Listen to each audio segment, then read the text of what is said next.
Hi, welcome back to SouFLoTV again, everybody. It is your host with the most. Listen, this video will not be too long, but hang in there and check out the details. Alright, if you've never been here before, just go ahead and hit that subscribe button. Click the bell next to the subscribe button so you are notified every time a new video goes up on SouFLoTV. I'm Jamaican, but I live in the United States of America. And as violent as Jamaica is, I can honestly tell you that there are certain things when you're in Jamaica that you just do not worry about when you are in the United States of America. Like, for instance, running to my neighbors for help or knocking on my neighbor's door trying to tell them something, and my neighbor shoots me through the door because they are so afraid of my kind. Now, a white Florida woman who fatally shot a black neighbor through her front door during an ongoing dispute over the neighbor's boisterous children was sentenced on Monday to 25 years in prison for her manslaughter conviction. If you ask me, it was just cold-blooded murder, but they hit her with the manslaughter charge. Now, could you imagine your neighbors so bothered about your children playing outside? Children are children, and they play outside where they live. And that's all this black woman's children were doing. Were being kids, being loud kids, playing outside. Nothing else. And this woman was so offended by that. Suzanne Larynx. She's already 60 years old. So 25 years prison sentence is almost a life sentence for her. I know there are a lot of people in the comment section who are like, man, she should have gotten life in prison for what she did. And I bet you money, if the shoe was on the other foot, if it was a black woman that was behind that door and she shot through her door and killed her white neighbor who had come to confront her about some altercation that she might have had with one of her minor children, that black woman would have gotten the damn death penalty. But we'll take it for what it is, right? Because at 60 years old, the next 25 years is going to be pretty rough for her. So Susan was convicted in August. Her white privilege did not save her. She was convicted in August of killing Ajike A.J. Owens. They used to call her AJ. She was only 35 years old. And she killed her with a single gunshot from her .380 caliber handgun on June 2 of 2023. She had faced a maximum of 30 years behind bars, and the circuit judge Robert Hodges opted for a slightly lesser term sentence amid evidence that Susan had been abused as a child and had mental health problems. It's crazy and funny how at 60 years old, a judge, after you kill somebody, racially profiled and then killed your neighbor, the judge says, well, you know, I won't hit her with the max sentence because she had been abused as a child and she has some mental health problems from that. 60 is far away from childhood. Anyhow, y'all think about that. So the shooting was completely unnecessary in this case. Hodges said during an afternoon hearing, which is the judge says the shooting was completely unnecessary. The shooting, I find, was based more in anger than in fear. The shooting was the culmination of a long-running argument between the two neighbors over Owens' children playing in a grassy area near both of their houses in Ocala, Florida, about 80 miles northwest of Orlando. Prosecutors said that Owens had come to Lawrence's home, which is the black woman. She had come to the white woman's home after her children, the black woman's children, went and complained to her and said, hey, mommy, she threw roller skates and umbrella at us. Her kids were out there playing. The white woman went out there and told the kids they were being too loud and threw a pair of roller skates and an umbrella at the kids. And the kids went and told their mom that the neighbor just threw a roller skate and a umbrella at us. So, of course, naturally, a mother is like, what? Are you tripping? Let me go talk to this woman and figure out what her problem is. Now, the report also said that she had called the police previously quite a few times about the children playing outside. But when the police came, the police was like, ma'am, what are you calling us for? Nobody is bothering you. They're not breaking in. They're not even speaking to you or paying you any attention. They are playing outside in an open grassy area like all children do. What's the problem? You know what I think? I think these Karens, right, that call the police and try to use their white privilege card. Oh, there's a black man over here that's threatening me. There are some black kids and their black mom over here that's out of control. Please hurry. And the police comes. I think the police should start arresting those people when they reach there and they realize that there's nothing there. Because although the judge said that in this case, this was out of anger, I think this was plainly out of racism. Because she wouldn't have done it to white kids had they been playing in the area. And there are white kids who play in the area, and she doesn't have the same reaction to the white kids being loud and playing in the grassy area between their homes like she does when she hears and sees the black kids doing it. So she throws these things at the kids. The kids go tell their mom. The mother goes over, rings her doorbell so she can say, hey, like, my kids told me you threw a roller skates and umbrella at them. Well, trial testimony showed that Owens, the black mother of 4 young children, she was pounding on the woman's door and she was yelling. Well, any mom is gonna be super upset, right? So she's pounding on the door, bum, bum, bum, bum, bum, bum, bum. She's like, hello, hello, hey, hello, come on out, let me talk to you. Why are you throwing stuff at my kids? Hello, hello. And behind that door, that white woman was loading that gun and getting ready to shoot through the door. I hope this is a lesson to others as well. Don't go knocking on these people's doors. Because there's a story about a young boy, Ralph something his name was. He's a musician / honor roll student. And he was supposed to pick his smaller sibling up from school or from daycare or from care for his mother.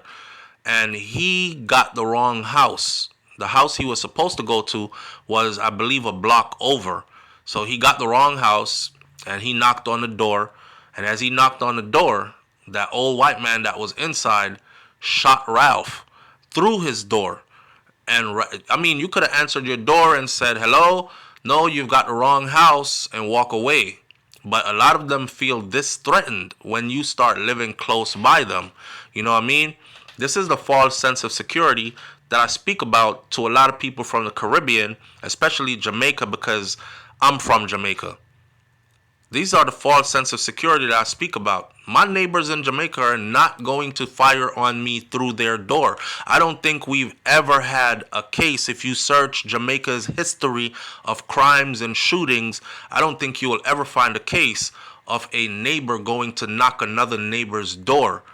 Whether you asking for a cup of sugar, or you asking to lend you something, or you notifying them of something, or whatever the case is, you want to talk to them about a discrepancy, their dog pooping in your yard, whatever. We have never had a case where the neighbor shot straight through the door and killed their neighbor.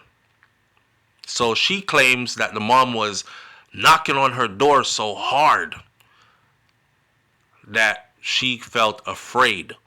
Well, if you felt that afraid, you're inside the secured environment of your home, behind a locked door. 911. Call 911 just like you called them all the other times when the kids were outside playing and it irritated you. Why did you feel the need to shoot through the door this time? I think you baited them, and I think you pretty much knew what you were going to do once that mother came and knocked your door. The white woman told the detectives in a videotape interview that she feared for her life. She also said that she had been harassed for most of the 3 years that she had lived in that neighborhood. Jurors who heard the trial evidence did not agree that the shooting was in self-defense. In a statement to the judge, Lawrence apologized to Owens' family, but said that she was literally terrified of Owens the night of the shooting. Of course you were. You always were. You're terrified of her kind, even from them just living next to you, without them ever doing anything to you. She said, "I so wish that I could go back and change things so she was still here. I never intended to kill anyone." Owens' family pushed for the maximum prison sentence after Lawrence was convicted by an all-white jury. It's funny how a white person can get an all-white jury. Your constitutional rights says you should be judged by a jury of your peers. Now, you got to ask yourself, when you see a young black man or a young black woman in court, and you see 60-year-old white people on that jury, are those jurors people of their peers? Anyways, she got her constitutional rights. She got an all-white jury of her peers. Owen's mother, Pamela Diaz, said in court on Monday that she is now the sole caregiver of her daughter's 4 children and that they are deeply traumatized by the shooting. She said, "We're hurting, we're in pain, and this will never ever go away. There's a hole in our hearts that will never mend," she said.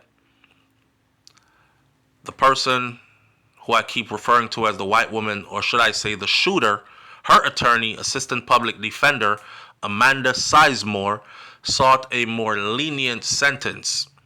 Wanted the judge to give her about 11 years at the max, or keep it below that, in prison. That is the lowest for her crime under state guidelines. Sizemore, her attorney, said in court documents that there were several reasons to justify a downward spiral, including a mental health disorder and claims that Owens was the aggressor and was under extreme duress during the confrontation. The judge said such a departure was not warranted, especially considering the impact of their mother's violent death on her children. What they're not talking about is that this woman died in front of her little children. She got shot. The children were there. You know how your mama is like, "Yo, come on with me. Let's go over there. Let's go confront this lady because I want you to tell me in front of her what you just told me." Her kids were there, and she got shot right in front of her babies. They'll live this out their whole lives, and they'll have to live out their whole lives without their mother, which they saw got killed right in front of them, which I think is a very significant harm that was inflicted on these children. Also, so said the judge. She pleaded guilty to 2 counts, second-degree murder, which carries a potential life sentence, and eventually she ended up with what she got, right? So 25 years in prison for a 60-year-old who could not keep herself in check and ended up killing a black mother who was 35 years old, of a black mother of 4 small children. You know what's crazy? What's crazy is a lot of people were turning this around on the single mother, and they were saying stuff like, "I wonder if all those children have the same father, or does she have multiple children by different men? Where is her husband? How come she's a single mother of 4? You know, all the unnecessary shite was brought up to demonize the victim when all that woman did was went to go confront somebody who was acting violent towards her children. Now, in all fairness and in all honesty, it would have helped her if she had a husband or if she had a man who would say, "Babe, let me handle this." And he went over there. Now, he probably would have been shot the same way through the door Because if she feared so much when a woman came, you could imagine what kind of fear she would have felt if a big old black man had showed up at her door, knocking on the door. But at the end of the day, justice is served. But take this message with you, though. Let this be a learning lesson, okay? Sometimes people will draw you out of your space just so they can harm you, because they already harbor no love for you in the first place. Try your best to sidestep every confrontation, every argument. Use the law where you can, and only if it's really, really necessary, last resort, do you confront these people. And I stress these people because you know exactly what I mean. I love being in Jamaica, man. I enjoy living in the United States of America. It provides lovely for my family, and we live a decent life here. But there are just some things when we're in the Caribbean that we absolutely do not have to worry about, and this is one of them. Leave your comments in the comment section below. I'll catch you on the next video. It's SouFLoTV. I'm out. Peace.